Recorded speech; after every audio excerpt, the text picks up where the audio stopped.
Assalamualaikum warahmatullahi wabarakatuh. Jadi saya atas nama Ibrahim Ahmad. Ini terkait UAS ibadah yang bertema praktek tayamum. Nah, nanti ada 4 praktek. Yang pertama tayamum, sholat jenazah, sholat fardu, sama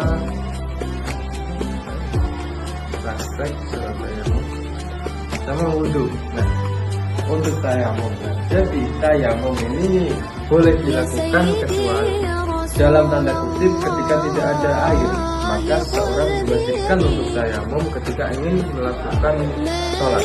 Nah, tata cara tayamum ini jadi kayak gini.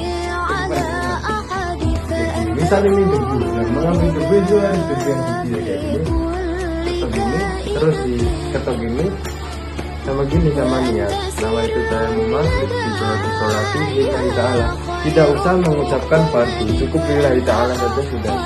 Terus habis muka, terus tangan. Jadi tangan kan ada urutannya kayak gini. Terus gini, nah dan dibalik terus kayak gini sampai kulit menjempol itu sentuhan.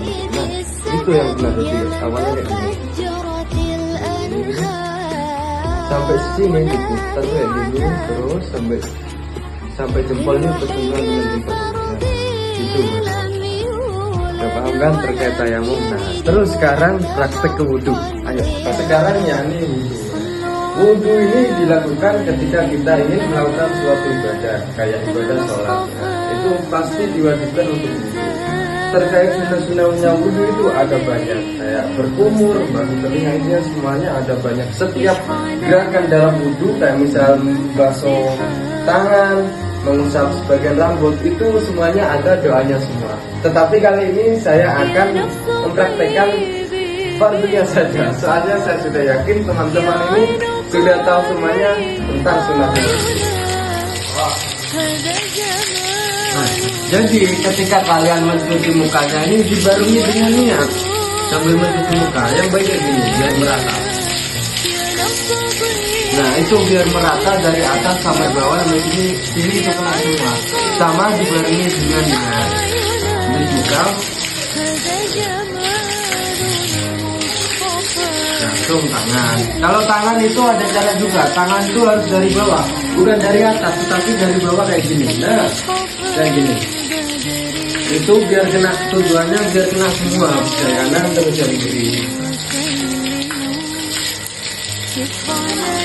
Lalu itu bagian rambut. Sebagian rambut ini juga ada yang lebih baik.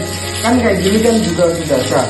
Tetapi kalau pengen mendapatkan pahala atau mendapatkan kesenangan, yang bisa kayak gini. Nah,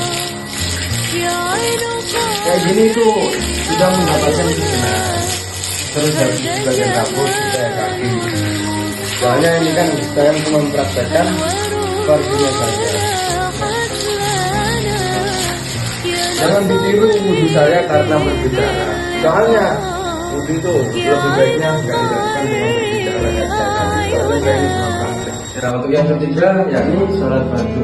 Nah jadi sholat fardu ini saya hanya akan mempraktekkan tentang sholat hukum. Nah dari sini untuk niatnya, sholat fardu sendiri rakaat ini bisa dibagi ada lillahi ta'ala. Lillahi ta'ala hanya untuk satu orang, yakni orang yang tidak melakukan sholat jamaah. Kalau orang sholat jamaah ketika jadi makmum ada tambahannya makmuman lillahi ta'ala. Kalau jadi imam makmuman lillahi ta'ala. Nah, jadi untuk sholat sendiri ini Allah. Jadi sambil Allah sambil membacanya. Nah kalau ingin mendapatkan sunnah, jadi membaca Allah kalau nggak usah langsung ambil saja Al-Fatihah sama Al-Fatihah. Jadi kan sudah berdiri terus rukuk. Untuk rukuk ini saya manggil orang, ayo mas, ini mas.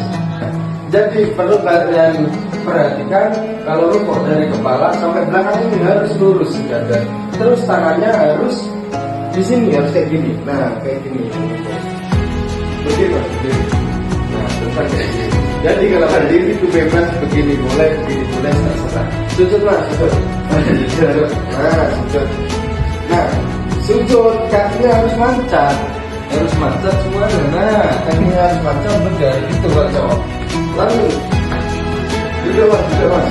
Nah Kalau tunduk, kalau misalnya habis sujud, tunduk itu kakinya yang belakang ini nggak boleh ngangkat, harus tetap menginjak itu.